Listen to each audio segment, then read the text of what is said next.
Hey, hello. Balik lagi di channel Spoiler Moon dan kita akan lanjutkan lagi kisah hidup Tuan Muda Yun. Nah, part kali ini akan sedikit berbeda karena part 16 ini akan menjadi awal dari membership Tuan Muda Yun. Dimana nanti kedepannya updatean untuk membership itu akan lebih banyak daripada updatean yang normal. Secara teknis, ini akan sama seperti membership Magic Emperor yang sudah-sudah ataupun teknis dari Master of Gu. Kalau rekan-rekan yang sudah lama bergabung dengan channel ini pasti sudah tahu untuk cara kerjanya. Jadi nanti berlangganan bulanan begitu. Sekali berlangganan maka dalam 1 bulan penuh itu bisa menonton semua video membership. Untuk membershipnya sendiri nanti akan ada di YouTube dan yang satu ada di Traktir. Untuk yang Traktir, Ane masih pakai domain yang ada di kolom deskripsi, jadi berbeda dengan yang Master of Gu. Tujuannya apa Min? Ya tujuannya supaya bisa terlihat antusiasme supporter dari Tuan Muda Yun ini, supaya berbeda dengan Master of Gu. Nah itu aja. Jadi mulai dari video ini dan ke belakang nanti akan ada membership yang mana jadwal update-nya seminggu 3 kali, untuk yang reguler sementara seminggu 2 kali. Kurang lebih seperti itu untuk teknis membership-nya. Untuk harinya sementara ini masih akan fluktuatif, bahkan mungkin kalau yang membership itu akan Ane update beberapa kali berhubung masih ada libur begitu. Jadi itu aja rekan-rekan, kalau misalnya mau bergabung dengan membership ini silahkan. Kalau misalnya tidak mau bergabung juga tidak apa-apa, karena pada akhirnya nanti semua akan diupdate secara free. Memang waktunya jauh lebih lama daripada membership. Itu saja pembeda antara yang membership dan tidak. Ingat bahwa memang Ane membuat channel YouTube itu untuk mencari penghidupan. Itu satu. Kemudian yang kedua, channel ini juga tidak pernah memaksa rekan-rekan untuk berlangganan. Kalau memang merasa mau berlangganan ya silahkan, kalau tidak ya tidak apa-apa, karena pada akhirnya nanti kalian pasti bisa nonton sampai akhir di video yang free. Itu aja, kita akan sambung kisah hidup Tuan Muda Yun di part 16. Di part sebelumnya diceritakan kalau Mo Xiaochuan itu bertarung melawan salah satu tetua dari pavilion Tianyi. Dan saat Mo Xiaochuan mengayunkan pedangnya dan menggunakan gerakan terkuatnya, sebuah kenangan lama tiba-tiba berkelebat di benaknya. Dia dibawa kembali ke kejadian bertahun-tahun lalu di kota besi hitam. "Lepaskan aku! Lepaskan aku!" Mo Xiaochuan kecil berjuang sekuat tenaga. Lututnya berlumuran darah, bahkan tulangnya terlihat. Dia sudah kelelahan, tetapi dia masih berusaha untuk melepaskan diri dari cengkraman Gu Feiyang. Dia tahu persis kemana laki-laki itu akan membawanya. Mereka hendak pergi ke zona kematian keluarga Mo. Tempat itu sangat berbahaya. Tidak pernah ada yang keluar hidup-hidup dari sana. "Apa kau mau membunuhku? Aku tidak mau ikut denganmu." Semakin dekat mereka, semakin dalam rasa takut dan putus asa yang menggerogoti hati Mo Xiaochuan. Dia terus berjuang, berharap dia bisa melepaskan diri dari iblis yang sedang menyeretnya. Diam. Gu Feiyang mendarat di depan sebuah gua. Jaraknya sekarang puluhan mil dari kota besi hitam. Gu Feiyang tidak menunjukkan belas kasih sedikit pun. Dia melempar Mo Xiaochuan ke dinding gua dan membuat tulang belakangnya seperti patah. "Kau sendiri yang memohon padaku untuk membawamu pergi. Kalau bukan karena kau sendiri yang merengek, apa kau pikir aku tertarik pada sampah sepertimu?" Mo Xiaochuan merasa seakan organ dalamnya hancur berantakan. Kau lepaskan aku. Aku tidak mau mati. Aku ingin menjadi kuat. Aku ingin menjadi pria sejati seperti ayahku. Dengan menahan rasa sakit yang luar biasa, Mo Xiaochuan berusaha keras untuk berdiri. Tapi kakinya terluka dengan sangat parah, bahkan tak mampu menopang tubuhnya. Ia jatuh lagi. Gemetaran, namun Mo Xiaochuan tidak menyerah. Dia bertahan dengan kedua tangannya dan terus berusaha bangkit. Seorang laki-laki harus selalu berdiri. Semakin dia terluka, semakin dia harus tegak berdiri. Gu Feiyang hanya memandangnya dengan tatapan dingin. Dia lalu meludah ke arah Mo Xiaochuan. Ludah itu mengenai dahi dan suara plak terdengar membuat Mo Xiaochuan berputar 360 derajat di udara sebelum akhirnya jatuh ke tanah. Tulang punggungnya terasa seperti patah. Tubuh bagian bawahnya mati rasa. Sakit luar biasa. Kau mau membunuhku? Kau jahat. Aku tidak akan pernah memaafkanmu. Kini tubuh bagian bawah dari Mo Xiaochuan nyaris tak terasa lagi. Mo Xiaochuan tetap berusaha menyeret tubuhnya dengan kedua tangannya. Ia mengambil batu dari tanah dan melemparkannya ke arah Gu Feiyang. Gu Feiyang mendengus dingin dan mencibir. Cih, kau itu sampah. Bahkan kau tidak sebanding dengan ludahku. Kau berkata mau membunuhku. Bagaimana caramu? Mo Xiaochuan tampak menggertakkan gigi. Dia marah, tapi tidak berdaya. Dia melempar semua batu yang ada di sekitarnya. Dia berseru, mungkin aku tidak akan bisa membunuhmu hari ini, tapi aku tidak akan pernah tunduk padamu. Kalau aku punya kesempatan, aku pasti akan membunuhmu. Gu Feiyang mendengus. Kau tidak akan pernah punya kesempatan itu. Bahkan ayahmu pun tidak bisa membunuhku. Cukup, kau akan segera bertemu dengan ayahmu. Mendengar itu, Mo Xiaochuan menggigil.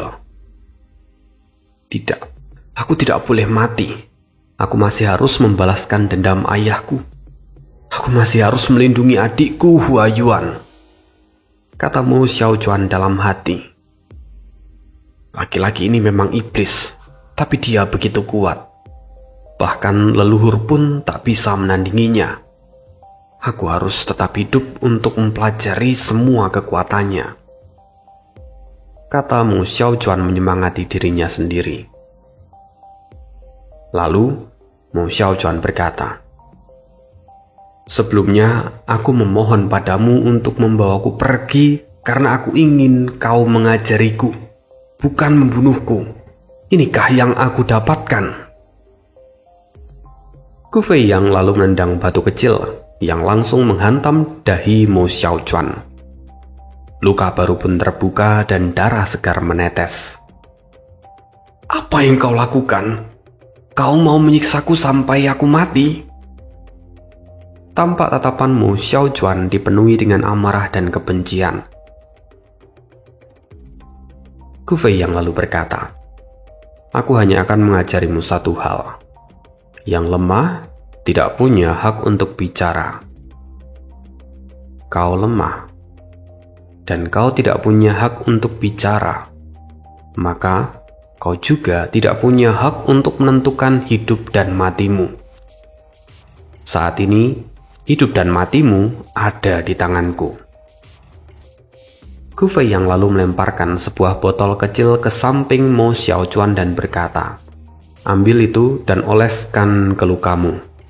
Setelah itu, masuklah ke dalam gua. Mo Xiaochuan terkejut. Kau tidak mau langsung membunuhku dan kau ingin aku mati di dalam gua itu? Gu Feiyang mengerutkan kening. Kau hanya sampah tapi kau banyak bicara. Aku akan membakar sebatang dupa. Itu adalah batas waktu bagimu. Kalau kau masih belum masuk, ketika dupa itu habis, aku akan menyayat-nyayat tubuhmu dan mengolesimu dengan madu. Setelah itu, para semut akan memakan seluruh tubuhmu. Kau akan mati dalam keadaan menyedihkan." Mendengar itu, tubuh Mo Xiaochuan bergetar hebat. Dengan gemetar, ia mengambil botol kecil yang diberikan padanya. Ia lalu membuka tutupnya dan mendapati sejenis pasta berwarna gelap di dalamnya. Tanpa pikir panjang, Mo Xiaochuan buru-buru mengoleskan obat itu ke punggung dan lututnya yang terluka.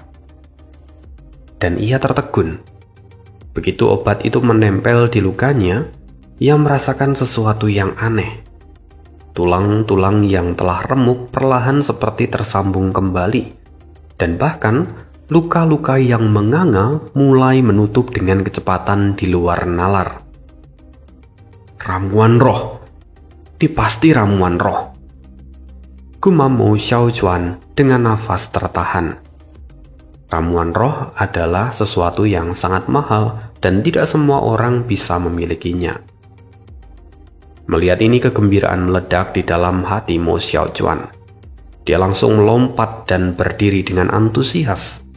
Seakan-akan seluruh beban penderitaan sebelumnya telah hilang begitu saja.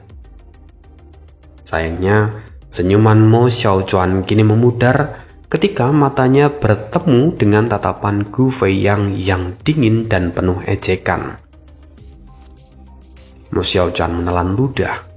Pandangannya perlahan jatuh pada dupa yang kini sudah hampir terbakar habis.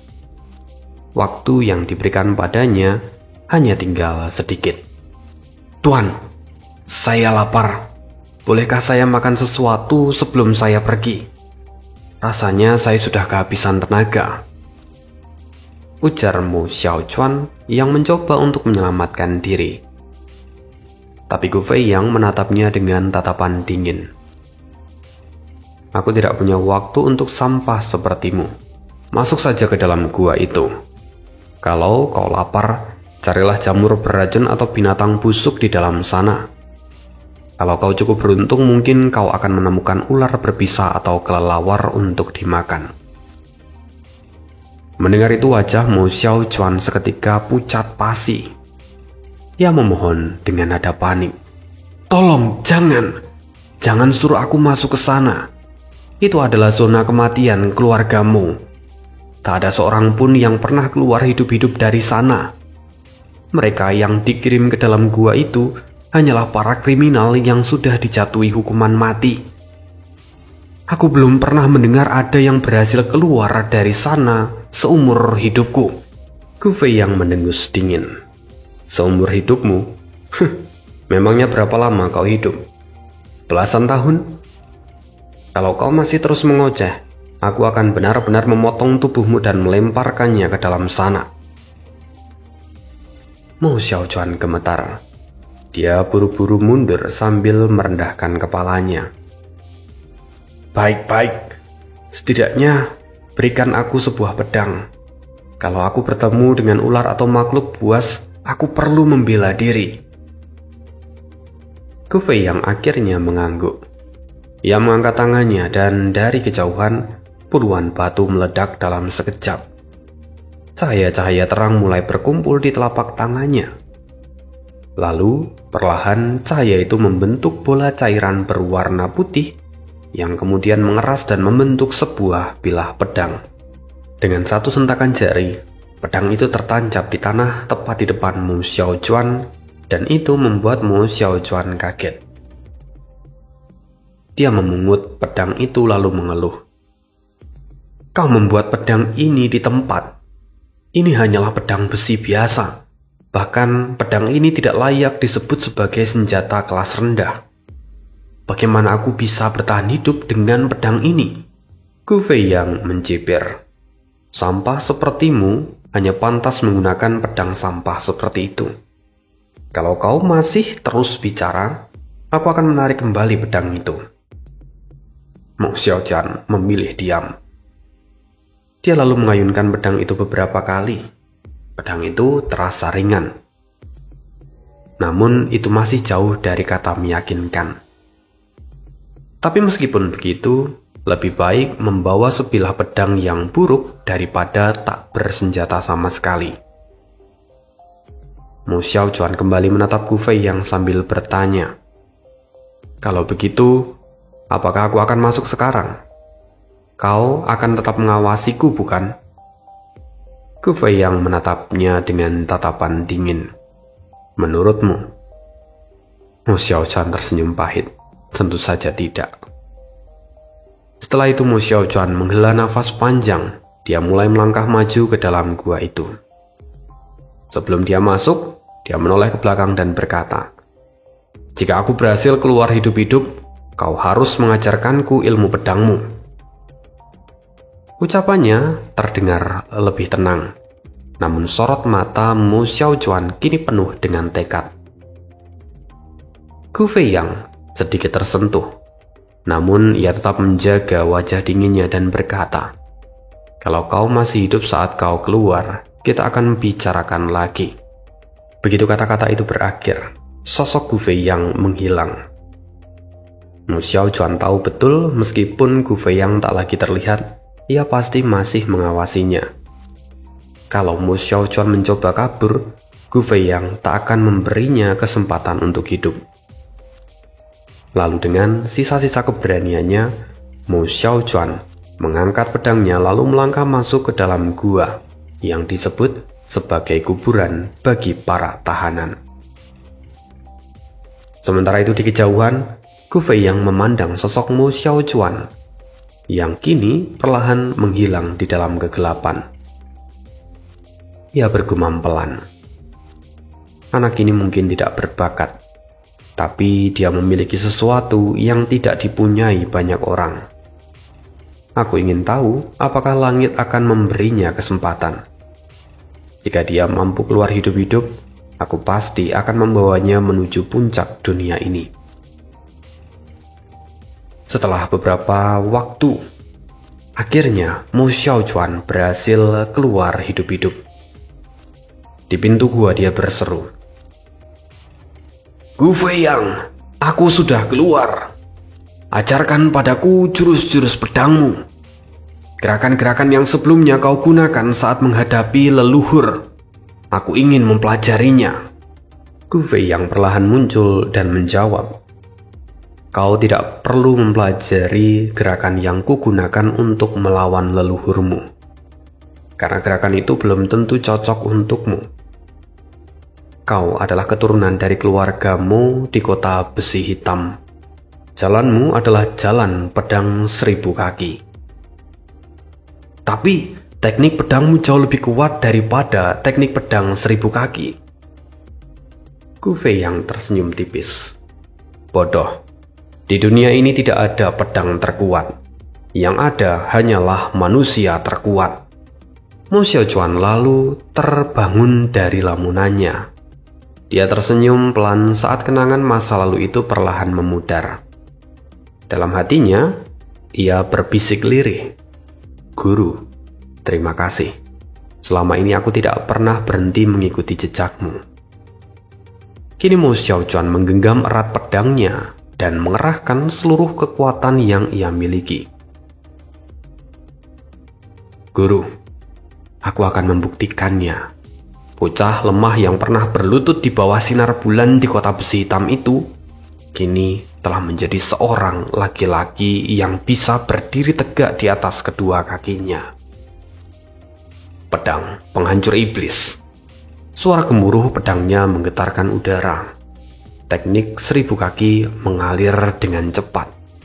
Ki pedang menyapu langit dan bumi, lalu menembus segala penghalang. "Tidak, mustahil!" Tetua Qiu terbelalak. Pedang Qi yang kini memenuhi langit dan bumi merobek aturan yang ia ciptakan dan memusnahkan ilusi pohon kuno. Tetua Qiu terpaku. Matanya dipenuhi dengan cahaya pedang yang menyilaukan. Hingga akhirnya, tubuhnya ditelan oleh gelombang pedang tanpa akhir. Bum, bum. Ledakan bergema, menghancurkan sebagian besar kota Song Yue. Ki pedang menghantam 1000 telapak tangan yang dibangun oleh Tetua Qiu. Getarannya mengguncang bumi hingga bangunan-bangunan pun runtuh. Selama setengah jam penuh, suara kehancuran menggema tiada henti. Debu pun bahkan tak bersisa. Keheningan yang mencekam menelan seluruh tempat itu. Semua mata memandang, bahkan mereka nyaris lupa untuk bernafas. Yin Xiao akhirnya bicara. Suaranya pelan, namun menggema di dalam dada semua orang. Sempurna. Itulah kehidupan pedang. Nafas pedang. Dalam satu tebasanmu, aku mendengar gairah, sukacita dan harga diri dari pedang penghancur iblis Tianggang. Untuk sesaat aku bahkan tak mampu membedakan apakah kau yang menjadi pedang atau pedang yang menjadi dirimu.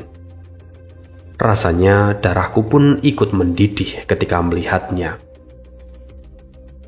Semua orang perlahan tersadar, namun tubuh mereka masih gemetar ketakutan. Serangan pedang dari Mo Xiaochuan kini telah terukir jauh di dalam jiwa mereka, sampai-sampai mereka tak akan pernah melupakan kejadian hari ini sampai mereka mati. Sementara Mo Xiaochuan menatap Yun Xiao, dia tampak tersenyum puas. Dalam hati dia berkata, "Mendapat pengakuan darimu, Guru. Puluhan juta tebasan yang telah kulatih selama bertahun-tahun ini, semuanya benar-benar terasa layak." Lalu beberapa saat kemudian kesunyian menelan dirinya. Namun dalam hati, sebuah pintu perlahan terbuka. Pencerahan yang selama ini dicari-cari oleh Mo Xiaochuan akhirnya kini sudah terlihat. Yun Xiao lalu berkata lagi, "Pedang penghancur iblis Tianggang itu bukan pedang biasa. Itu adalah roh, kehendak, dan dao yang hidup di dalam bentuk pedangmu. Kau harus mengingatnya." Kata-kata Yun Xiao penuh dengan makna, dan Mo Xiaochuan menyimpannya di dalam hati. Sementara itu, Su Danhe kini berdiri kaku, wajahnya pun pucat. Ini adalah pukulan telak bagi Pavilion Tianyi. Tidak hanya kalah, tetapi mereka kehilangan seorang tetua di ranah martial Sovereign. Namun, Su Danhe menyadari sesuatu. Dari gerakan dan pedang yang digunakan oleh Mo Xiaochuan, dia tahu bahwa Mo Xiaochuan itu berasal dari keluargamu di kota besi hitam. Padahal sebenarnya Pavilion Tianyi dan kota besi hitam telah lama bekerja sama. Dan tentu saja Pavilion Tianyi tidak akan berani berurusan dengan kota besi hitam. Namun karena kerugiannya saat ini sangat besar, dia harus bicara. Kenapa anggota dari kota besi hitam melawan Pavilion Tianyi-ku? Kami telah menjalin kerjasama yang baik dengan kota besi hitam. Tapi kenapa hari ini kalian ikut campur dalam urusan kami? Aku menuntut penjelasan. Mo Xiaochuan melihat ke arah Su Danhe. Dia berkata, "Penjelasan?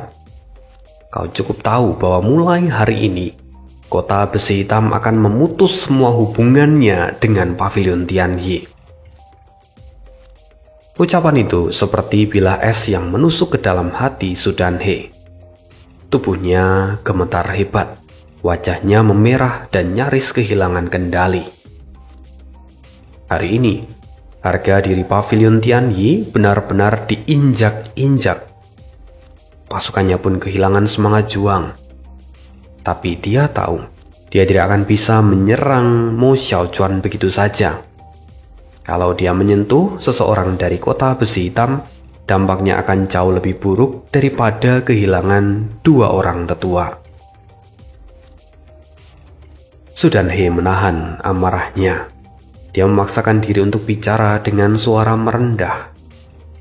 "Tuan, katakan padaku, apa keuntungan yang ditawarkan oleh kamar dagang Tianyuan pada kota besi hitam?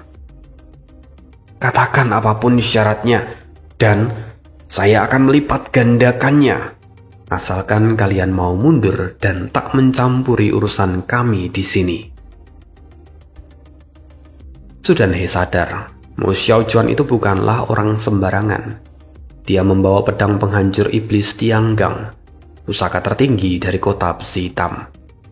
Kalau dia sampai membunuh Mo Xiaojuan hari ini, kota besi hitam tidak akan tinggal diam. Dan Pavilion Tianyi tidak akan mampu menanggung perang terbuka melawan mereka. Kini Mo Xiaojuan dengan santai berkata, "Tidak ada gunanya. Kalau aku mau, aku bisa menggunakan kepala tetua Pavilion Tianyi sebagai asahan pedangku." Sekarang kalian menawarkan 2 kali lipat? Menarik. Kirimkan 2 orang tetua lagi untukku. Mungkin aku akan memikirkan tentang negosiasi dengan kalian. Kata-kata Mo Xiaojuan seperti cambuk yang mencabik-cabik harga diri dari Pavilion Tianyi. Su Danhe tak lagi mampu menahan amarahnya. Matanya merah menyala dan tanpa ragu dia menyerang Mo Xiaojuan dengan kekuatan penuh. Dia tidak peduli lagi apakah kota besi hitam akan membalasnya atau tidak. Karena kalau dia tetap diam, dia rasa-rasanya lebih baik mati hari ini. Telapak tangan Su Danhe membesar dan seakan menutupi langit dan bumi. Auranya benar-benar menakutkan dan menghancurkan ruang di sekelilingnya. Tampak telapak tangan itu membuat tanah bergetar. Udara pun semakin sedikit dan nafas pun sulit. Cahaya matahari kini bahkan terhapus karena terhalang oleh telapak tangan itu. Inilah kekuatan dari seorang ahli martial Sovragen bintang 3. Sungguh kekuatannya dapat mengguncang dunia. Melihat ini, anggota kamar dagang Tian Yuan terlihat pucat. Mereka tak punya kekuatan untuk melawan serangan Su Danhe. Mo Xiaojuan dan Shao Huang Haolian kini maju tanpa ragu, lalu berdiri di depan Yun Xiao. Namun sebelum pukulan itu mendarat, terdengar sebuah suara. "Tetua Su, mengapa kau marah pada anak-anak ini? Sikap seperti itu tidak pantas bagi orang sepertimu." Sesosok laki-laki muncul di depan Su Danhe dan dengan lambaian tangannya, dia menahan serangan Su Danhe. Boom! Benturan dahsyat itu mengguncang udara. Semua ledakannya seperti tabrakan antara 2 senjata abadi. Gelombang kejutnya menyapu seluruh penjuru kota Songyue. Beberapa kultivator lemah langsung memuntahkan darah. Tubuh mereka roboh karena tidak kuat menahan tekanan. Su Danhe menatap tajam. "Sang Chong, apa ini? Kenapa sekte uang juga ikut campur dalam masalah ini? Apa kalian juga bersekutu dengan kamar dagang Tian Yuan?" Perlahan orang yang disebut Sang Chong pun muncul. Dia tersenyum dan berkata dengan santai, "Kita ini adalah pedagang. Tetua Su, kita ini adalah pedagang. Dan dalam dunia perdagangan, tidak pernah ada yang namanya musuh abadi. Yang abadi hanyalah keuntungan." Mendengar itu Su Danhe hampir tak mampu menahan amarahnya. "Bagus. Aku benar-benar ingin tahu keuntungan macam apa yang bisa membuat sekte uang berani menentang Pavilion Tianyi-ku." Kini aura Su Danhe meledak. Kali ini dia mengerahkan 200% kekuatannya. Kalau dia perlu, dia akan menghancurkan seluruh kota Songyue. Lalu kembali terdengar sebuah suara. "Jangan melupakan kuil dagang Forpol kami." Seseorang menerobos lubang hitam dengan langkah yang ringan. Dia mengenakan armor perak berkilau dan pancaran auranya begitu agung. Di tangannya terlihat sebuah menara kuno kecil. Lalu dengan satu ayunan, menara itu membesar dan langsung menekan ke arah 2 telapak tangan raksasa milik Su Danhe. Boom, boom. Guncangan besar mengguncang bumi. Tanah terbelah dan langit bergetar. Kekuatan dahsyat kini menelan kota Song Yue. Dari kejauhan, para anggota menara 10.000 harta karun menatapnya dengan wajah serius. Cuibo berkata, "Sepertinya kekhawatiran tetua Suan benar. Pavilion Tianyi rupanya harus bersiap untuk menghadapi perang besar." Di Senghua, salah satu tetua dari Pavilion Tianyi juga tampak tak percaya. "Itu pagoda penekan surga milik kuil dagang Forpol. Bukankah pusaka itu yang biasanya dipegang langsung oleh wakil ketua mereka? Jangan katakan padaku kalau Luo Ying sendiri yang datang." Cuibo mengangguk. Benar, pagoda ini adalah replika dari senjata kuno. Meskipun hanya tiruan, tapi kekuatannya mendekati senjata puncak tingkat 9. Dan lebih dari itu, Luo Ying sendiri mampu mengendalikan 70-80% kekuatan pagoda itu. Dia adalah salah satu penguasa tertinggi di Serikat Pedagang. Senghua bergumam, "Replika senjata kuno? Bukankah satu-satunya senjata transenden yang dikenal saat ini hanyalah kapal Nuh?" Cuibo tersenyum. Kapal Nuh memang dikenal oleh semua orang. Tetapi itu hanyalah senjata yang dikenal oleh manusia setelah menguasai benua. Padahal jauh sebelum itu ada banyak senjata legendaris yang telah menghilang. Apapun itu, yang jelas kekuatan ini sungguh luar biasa. Apa yang sebenarnya dijanjikan kamar dagang Tian Yuan sampai-sampai Luo Ying mau turun tangan? Mereka berdua tampak bingung. Lalu kemudian mereka melihat ke arah tetua Suan. Suan Yuntang atau tetua Suan, yang semula juga terlihat terkejut, kini terlihat sudah tenang. Tampaknya kita telah melewatkan informasi penting. Kuil dagang Forpol dan Sekte Uang tidak mungkin bertaruh sebesar ini kalau mereka tidak memiliki alasan yang kuat. Cuibo pun setuju. Mungkinkah kamar dagang Tian Yuan telah berjanji untuk tunduk pada mereka? Suan Yuntang menatap kejauhan dan berkata, "Itu saja tidak cukup untuk menggerakkan mereka. Apalagi kalau kita ingat, Ding Ling Er bukanlah orang yang akan menyerah dengan mudah, kecuali kalau semua ini adalah ide dari Li Yunxiao." "Oh, saya pikir Li Yunxiao memang mengendalikan kamar dagang Tian Yuan." Di Senghua lalu tertawa kecil. "Kalau memang begitu, kenapa kita tidak kendalikan saja Li Yunxiao? Kalau kita berhasil mengendalikan dia, maka kamar dagang Tian Yuan akan ada di bawah tangan kita." Mendengar itu, Cuibo mencibir. "Jangan bodoh. Orang yang mampu menyatukan kuil dagang Forpol dan Sekte Uang jelas bukanlah orang biasa. Yang harus kita lakukan sekarang adalah mencari tahu apa yang telah kita lewatkan." Suan Yuntang pun kemudian menambahkan, "Sebelumnya, sejak Li Yunxiao tiba di kota Song Yue, Ji Huo yang mengawasinya." "Ji Huo? Siapa yang mengirimnya? Panggil dia sekarang, aku ingin mendengar langsung darinya," kata Cuibo. Tatapan Suan Yuntang tampak penuh dengan makna.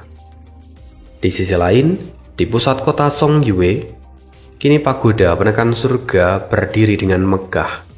Kekuatan hisapnya menarik ruang di sekitarnya. Bahkan lubang hitam yang diciptakan Su dan He dan Sang Chong pun tersedot ke dalamnya.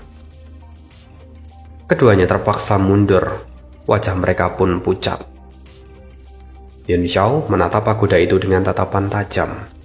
Ini adalah pertama kalinya ia melihat pagoda penekan surga dengan mata kepalanya sendiri. Jadi, seperti inikah bentuknya? Bentuk dan strukturnya persis seperti yang kulihat di luar angkasa yang menekan wilayah iblis. Tetapi, pagoda ini terasa jauh lebih muda. Tidak seperti yang ada di wilayah iblis. Apakah mungkin ini hanyalah tiruan? Aku harus menyelidikinya lebih dalam. pikir Yun Xiao. Kini setelah kekuatan keduanya ditekan, Luo Ying mengangkat tangannya dan pagoda itu mengecil lalu menghilang ke dalam tubuhnya. Kali ini bukan hanya Su Danhe, bahkan Ren Guangjun pun tak mampu lagi menahan amarahnya ketika melihat Luo Ying ikut campur.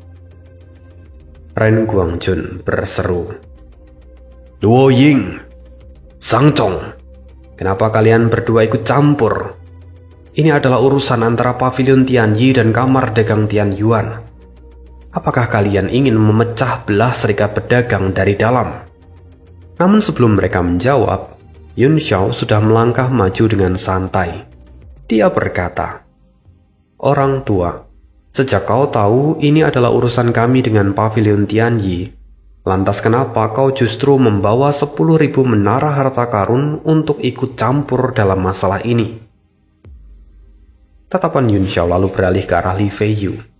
Suaranya makin menusuk. "Saudara Feiyu, bukankah kau sendiri yang pernah mengatakan, kalau ada yang berani menyakitiku, kau akan menjadi orang pertama yang membelaku? Sekarang, kau justru bersekongkol untuk melawanku. Rupanya persahabatan kita di kota Yufeng sudah tidak ada artinya bagimu." Li Feiyu tersentak. Keringat dingin membasahi dahinya dan dia buru-buru menjawab, "Tuan Muda Yun, kata-katamu terlalu berat. Aku adalah orang yang menjunjung keadilan. Waktu itu aku memang berjanji dan membelamu jika ada yang menindasmu. Tapi sekarang justru kamulah yang menindas orang lain." Yun Xiao tetap tenang. Nada suaranya tegas dan dingin. "Sejak kapan aku pernah takut pada kekuatan? Setidaknya sekarang aku bisa melihat siapa dirimu yang sebenarnya. Dan siapa pula menara 10.000 harta karun. Aku benar-benar tidak peduli. Saat ini masih ada orang-orang dari serikat pedagang yang berjiwa besar seperti Guild Dagang Forpol dan Sekte Uang. Merekalah yang mau mengesampingkan kepentingan pribadi demi menjaga stabilitas dan keharmonisan serikat pedagang."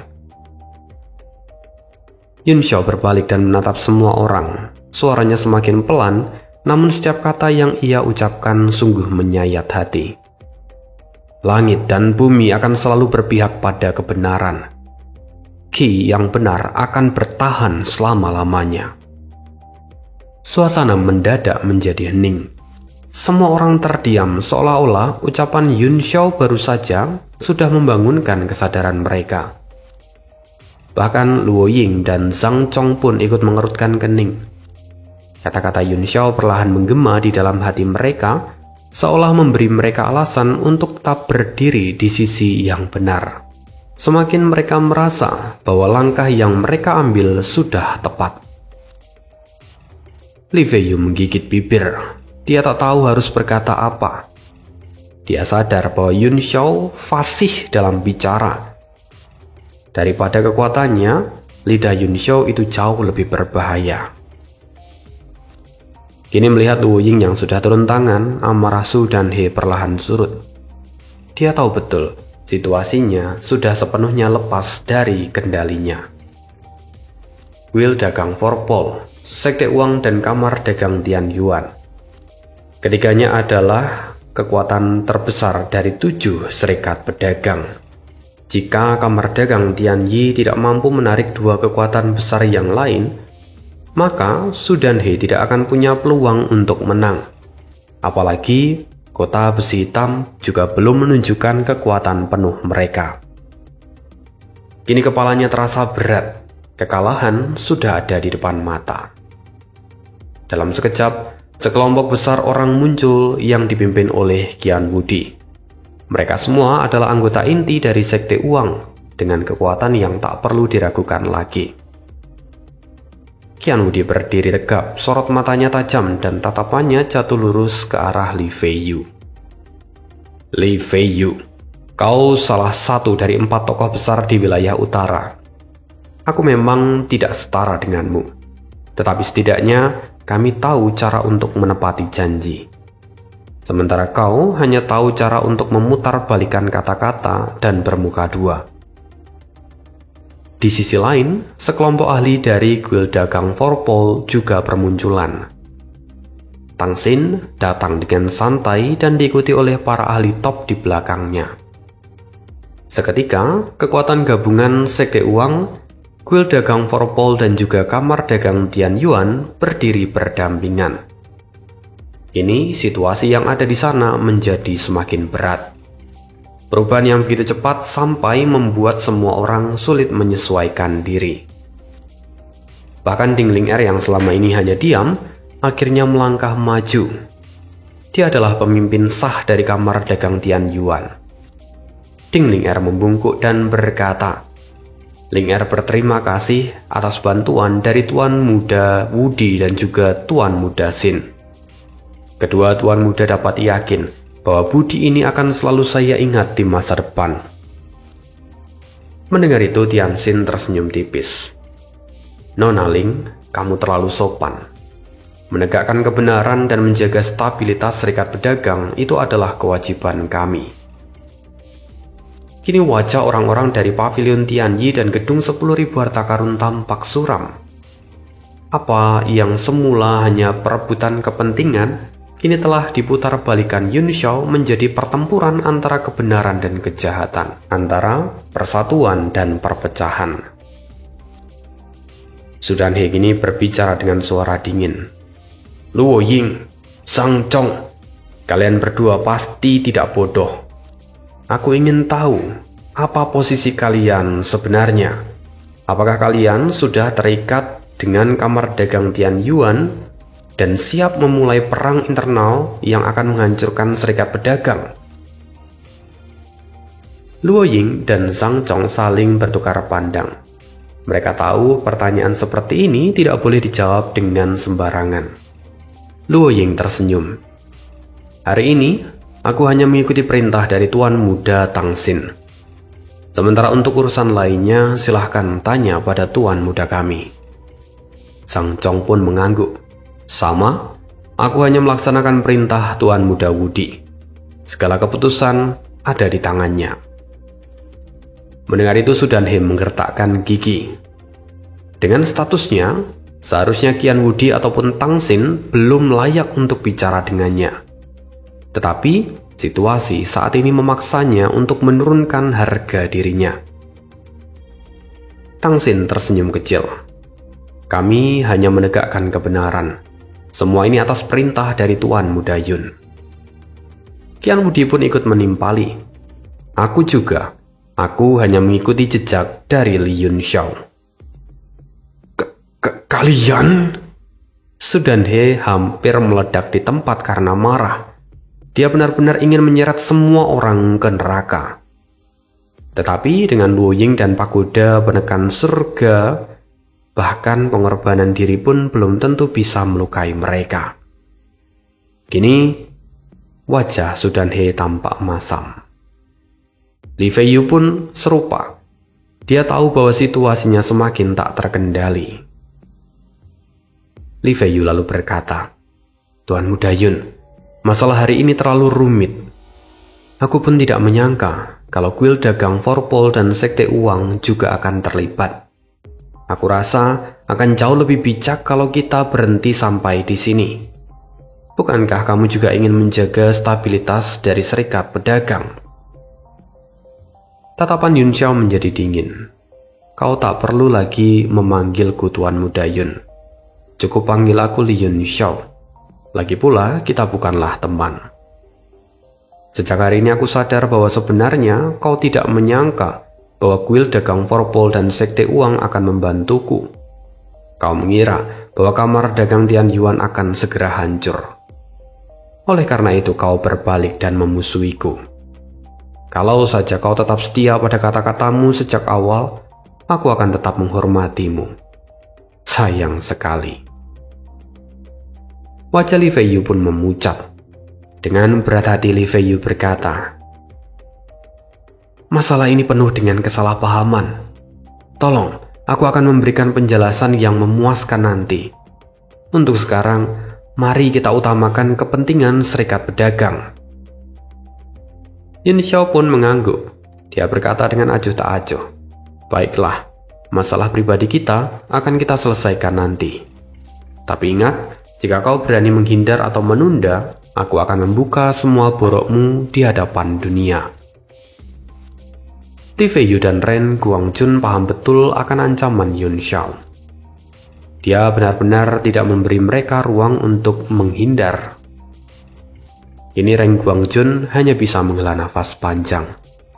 Selama ini, siapa yang berani mengancam menara 10.000 harta karun? Reputasi yang sudah ada sejak lama, tapi hari ini mereka bahkan dipermalukan oleh seorang ahli di ranah martial Emperor. Li Feiyu lalu berkata lagi, Tuan-tuan, awalnya kamar dagang Tianyuan dan pavilion Tianyi tidak memiliki dendam satu dengan yang lain. Semuanya bermula dari kesalahpahaman kecil yang kemudian membesar. Oleh karena itu, bagaimana jika kita hentikan sampai di sini? Dalam kompetisi bela diri beberapa hari lagi, kita bisa menentukan siapa yang jauh lebih unggul. Yin Xiao pun mengangguk. Kamar dagang Tianyuan tidak pernah memulai permusuhan. Karena itu aku setuju dengan usulan ini. Tapi, apakah pavilion Tianyi bersedia untuk menerimanya? Dengan penuh amarah, Su Danhe berkata, kalian sudah membunuh tetua dari pavilion Tianyiku. Bagaimana mungkin aku akan melepaskan kalian begitu saja? Kalian masih berhutang penjelasan padaku. Bagaimanapun kehilangan seorang tetua adalah pukulan yang besar bagi pavilion Tianyi. Dan kehormatannya pun kini dipertaruhkan. Jika Su Danhe pulang tanpa penjelasan, dia tidak akan pernah bisa mengangkat wajahnya lagi di depan pavilion Tianyi. Penjelasan. Yun Xiao menatap Su Danhe dengan ekspresi jijik. Dia mati karena dia tidak cukup mampu. Itu adalah kesalahannya sendiri. Mendengar itu wajah Su Danhe menjadi gelap. Dia mengeram. Aku tak mau berdebat denganmu. Kalau hari ini kau tak memberiku penjelasan yang memuaskan, pavilion Tianyiku siap binasa bersama dengan kalian. Aura membunuhnya langsung meledak. Namun para anggota pavilion Tianyi dan juga pasukan yang berafiliasi dengan mereka justru tampak semakin putus asa. Wajah mereka pucat. Mereka sudah tidak punya lagi semangat untuk bertarung. 3 tetua dari kamar dagang Luoku tampak paling putus asa. Mereka benar-benar tidak punya jalan keluar. Li Feiyu yang melihat sikap keras kepala Su Danhe pun terlihat bingung. Dia tidak tahu harus berbuat apa. Tiba-tiba Luo Ying membuka suara. Tetua Su, bagaimana kalau begini? Kalau kita para senior turun tangan, maka dampaknya akan sangat besar. Lebih baik kalau kita serahkan saja semua ini pada generasi muda. Biarkan mereka yang menyelesaikan urusan ini lewat duel bela diri. Duel bela diri? Semua orang terkejut. Tetapi ini adalah ide yang masuk akal. Kalau para ahli senior bertarung, maka situasinya akan semakin kacau. Bahkan mungkin kota Songyue akan hancur. Aku juga setuju dengan pendapat ini. Siapapun yang kalah harus segera angkat kaki dari kota Songyue bersama dengan seluruh pasukannya. Mereka juga akan dilarang ikut kompetisi ganda dalam beberapa hari lagi, kata Ren Guangjun. Mendengar ini, Luo Ying mengerutkan kening. Tunggu, syarat itu bukankah terlalu berlebihan? Kompetisi ganda adalah acara resmi. Bagaimana bisa duel ini sampai menentukan siapa yang akan mengikutinya atau tidak? Ren Guangjun menatapnya dengan tajam. Jelas, Ren Guangjun berniat untuk memanfaatkan duel ini sebagai kesempatan untuk menyingkirkan salah satu kekuatan dari serikat pedagang. Namun Luo Ying tidak akan membiarkan hal itu terjadi, karena setiap pihak tetap berusaha mempertahankan format 7 kekuatan besar demi menjaga keseimbangan yang telah lama terjaga. Zhang Chong pun tersenyum. Aku sependapat dengan saudara Luo. Su Danhe mengangguk. Baiklah, kalau semua pihak telah sepakat, pavilion Tianyiku tentu tidak akan keberatan. Jika kami kalah, kami akan segera meninggalkan kota Songyue dan tidak akan menuntut lagi atas kematian tetua Qiu. Namun, kalau kamar dagang Tian Yuan yang kalah, bagaimana? Tatapannya langsung tertuju pada Ding Ling Er. Yun Xiao tersenyum santai. Ah, itu mudah. Kalau kami kalah, aku sendiri yang akan memenggal kepalamu Xiao Chuan dan menyerahkannya padamu. Kalau pavilion Tianyi khawatir akan balas dendam dari kota besi hitam, kami yang akan menanggung semuanya. Mendengar ini semua orang terkejut. Yun Xiao bicara dengan penuh keyakinan seolah-olah dia percaya bahwa dia tidak akan kalah. Selain Qian Wudi yang sepenuhnya mempercayai kemampuan Yun Xiao, sebagian besar orang di sana tetap meragukannya. Memang benar bahwa Yun Xiao pernah membunuh seorang martial supreme, tapi banyak yang menduga kalau keberhasilan itu adalah bantuan dari kamar dagang Tian Yuan. Sementara itu saat ini Mo Xiao Chuan tampak pucat. Tuan Muda Yun, Anda keterlaluan. Jika Anda kalah, saya yang akan menjadi korban. Sao Huang Haolian menepuk pundaknya sambil tertawa. Apa yang kau takutkan? Menurutmu, apakah Tuan Muda Yun akan kalah? Mendengar itu Mo Xiao Chuan pun berpikir, ya, kalau dipikir-pikir memang benar juga, tetapi tetap saja rasanya tidak enak. Kenapa bukan kepalamu saja yang dijadikan sebagai taruhan? Sao Huang Haolian mencibir. Ah, sudahlah, lagi pula kepalamu tidak ada nilainya. Ini adalah kehormatan besar bagimu menjadi taruhan yang dipertaruhkan oleh Tuan Muda Yun. Aku yakin, jauh di dalam hatimu kau pasti merasa senang. Percakapan santai di antara mereka berdua membuat semua orang terdiam. Namun di telinga para anggota pavilion Tianyi, jelas kata-kata itu seperti sebuah penghinaan. Su Danhe mendengus. Bagus, seorang pria sejati harus menepati janjinya. Semua orang di Serikat Pedagang menjadi saksi. Kalau kau berani mengingkari janji ini, maka aku sendiri yang akan menguliti kalian hidup-hidup. Yu Yi, kau yang akan bertarung kali ini. Ingatlah, kau harus menang. Begitu nama itu disebut, rasa percaya diri Su Danhe segera pulih. Semua orang menoleh ke arah seorang wanita berbaju hijau di belakangnya. Wajah Qian Wudi dan para generasi muda lainnya seketika menjadi serius. Dialah Liang Yuyi. Meski kecantikannya tidak sebanding dengan Sui Luoyan maupun Ding Ling Er, tetapi dia memiliki tubuh ramping dan anggun. Auranya juga dingin dan kuat. Wajahnya manis bak bunga persik. Namun di sekitar tubuhnya memancarkan niat membunuh yang mengerikan. Ini akan menjadi pertarungan antara Liang Yuyi dan juga Yun Xiao. Oleh karena itu, kita akan sambung lagi kisah hidup Tuan Muda Yun di part berikutnya. Sekian untuk hari ini, see you again di next video dan bye.